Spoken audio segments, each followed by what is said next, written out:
Hi, welcome to Bit, the world's most powerful document collaboration platform. Bit documents are modern and interactive, allowing you to add just about any type of digital content to your documents.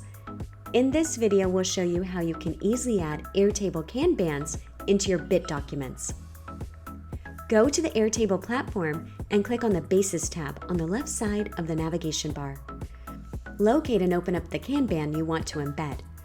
Once inside the Kanban, click on the Share button on the navigation bar. Customize and set up your sharing options, and when you're ready, copy the link.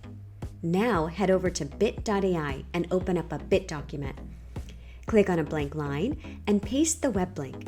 You'll see that Bit automatically renders the Airtable Kanban inside of your document. Bit has rich embed integrations with over 100+ different applications. To learn more about our other integrations, watch our other videos. Bit.ai, the world's most powerful document collaboration platform.